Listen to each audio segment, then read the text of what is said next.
Hello everyone, hope you're having the most amazing day today. Welcome to the Film Insight channel. For today's video, we're going to discuss some Jon Taffer facts that are absolutely insane. So, sit back, relax, and without further ado, let's get right into the content, guys. Angry experts. Most who watch Jon Taffer on Bar Rescue are under the impression that he knows what he's talking about. While this is not entirely false, a lot of experts who watch the show have tons of criticisms about Taffer's insights. For one, many claim that he's perpetuating myths and misinformation that his viewers blindly take in as fact. One of the biggest examples of this was when the famous rescuer claimed that tequila is inherently made from mezcal, which mescaline, the hallucinogenic drug, is made from. Even though it would be amazing to go on a psychedelic journey after drinking a margarita, this is unfortunately not the case. It seems like Taffer made the wrongful connection between mezcal and mescaline since they do sound the same, but they're completely unrelated. Mezcal is made from agave, which is a member of the lily family, whereas mescaline comes from a cactus. Yes, this is quite a funny mistake, but a lot of people consider Taffer to be the face of bar professionals everywhere, so it's not a welcome error. In response to this mistake and many others, a Facebook page emerged called Bartenders Against Jon Taffer, where many called him out for his quote-unquote idiocy.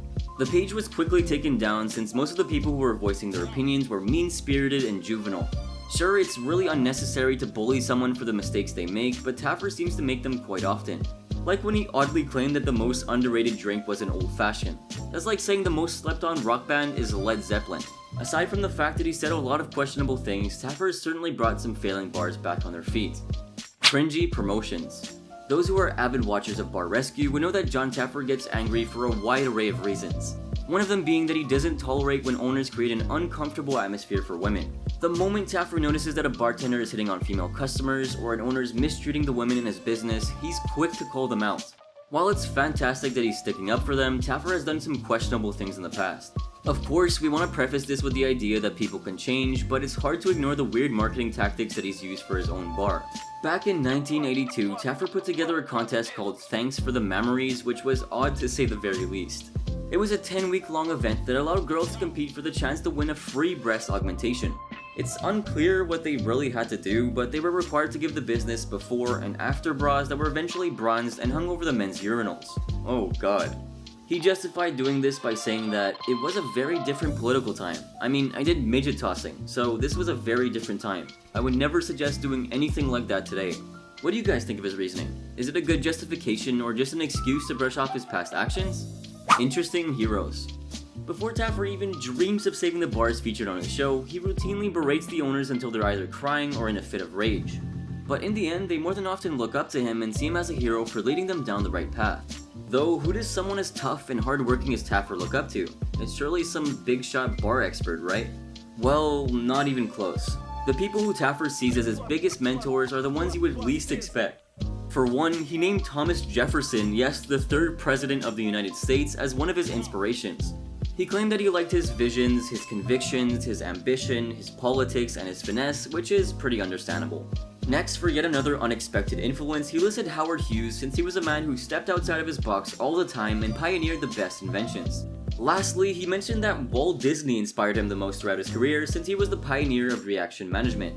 Supposedly, Disney lived in an apartment above Disneyland where he would watch the facial expressions of people entering and exiting the park and use the info he gathered to greatly improve his business. This is a trick that Taffer used to bring his empire to the level that it's at now. It's safe to say that the Bar Rescue host has some of the most interesting heroes that we've ever heard. Lost money. As discussed in an interview with Business Insider back in 2015, Jon Taffer highlighted that his career hasn't all been smooth sailing. One of the biggest reasons why Taffer wanted to do Bar Rescue was because he knew exactly what the owners were facing. Shockingly, the famous rescuer's first experience as a bar owner was a complete and utter failure. Not much is known about how this came to be, but what's certain is that Taffer lost over $600,000 on a past deal. It's crazy that he would lose such an enormous amount of cash, but it's supposedly because he did business with the wrong person. According to Taffer, his friends warned him in advance about the person he was doing business with, but he proceeded anyway and learned the hard way. He said that, "I did a deal. I got ripped off for $600,000, every dime I had, and I've been very conscious about ever having a partner since." Sure, it's an unfortunate mistake, but it was an important lesson that turned him into the man that he is today. Without it, he probably wouldn't understand what it's like to be hopelessly in debt and have no money left to your name like many of the owners on his show. No chill. As we mentioned earlier, there are a lot of things that Jon Taffer won't put up with, but this is especially true when it comes to thieves. Whether they're grabbing money directly out of the registers, overpouring, or offering free drinks, Taffer despises all of them. It's an attitude that he's had for decades, dating all the way back to his earliest days working in the nightclub scene. Beginning his career at Barney's Beanery at the age of 24, Taffer was completely stunned on his first day. He explained that the lead bartender pulled him aside and told him, "John, we steal here. Each of us takes $100 a night. So if you don't take your money, the cash registers will be out of whack and the boss will know something's up." Rather than cheat the business, Taffer decided he would do the right thing and tell the owner about his staff. He has absolutely no chill for that. As a result, the entire staff was fired and Taffer was promoted straight to head bartender on his first day. How insane. Ever since that night, the bar rescue host ensured that he built an empire out of good business practices in an industry that scarcely has any.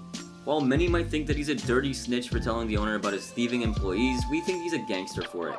Rescue fails. It's no secret that a lot of the bars that Jon Taffer attempts to save either fail miserably or end up closing down in the long run. In fact, with a pretty high failure rate of close to 40%, we don't doubt that Taffer has lost thousands. However, the biggest thing that many people seem to wonder is how he must feel after the bars he tries to help end up shutting down. According to Taffer, it's all business. Projects and deals are not family or children. Businesses come and go. Treat businesses non-emotionally. Back when the success rate was a lot higher in 2014, Taffer boasted about his work in an interview with Bro Bible. He pointed out that 80% of his rescues were successful, which helped him look past the failures. With a low 20% fail rate at the time, the bar rescue host explained that while he's disappointed with the outcome, he understands why the business has failed. To highlight how little he cares about his failures, he said that if I hit a home run 80% of the time and you want to talk about the 20 times I missed swinging the bat, I'm okay with that. But I hit 80% of the time, so I have no embarrassment talking about the 20%. Even though his fail rate is currently double what it used to be, Taffer is still happy with his work since he leaves the bars he rescues in a better place. NFL Sunday Ticket. Regardless of where you're from, there's always something special about watching your home team play. Thanks to things like NFL Sunday Ticket, it's irrelevant where you end up since you can watch your favorite team play at most sports bars even if you're across the country. At some point, this wasn't really an option, but thanks to Jon Taffer's help, Sunday Ticket was born. Having a chat with Fox Sports about his thriving career in the bar industry, they briefly touched on how Taffer was one of the brains behind this fantastic invention. Back in the mid-90s, Taffer received an important call from ComSat who had some very interesting requests. In essence, they wanted him to come up with a plan for getting out of market sports programming into the bars and restaurants he was already known for helping. Finally, after years of working on a plan, Taffer and his team came up with NFL Sunday Ticket, which has been a massive hit ever since. Originally, it was only meant to be used by commercial establishments, but it was so incredibly successful that individuals were granted access to licenses too. Well, that'll be all for today's video here on the channel. I do hope you enjoyed, and if you did, be sure to drop a massive like down below and comment your thoughts. Let us know what fact intrigued you the most and consider giving us some suggestions for future videos. If you want more content like this, consider checking out our channel that has a wide array of fantastic videos. Subscribe for more content like this and turn on those sweet bell notifications for instant access to our content. Finally, be sure to have a great rest of your day and that you stay safe, and well, see you in the next one, guys.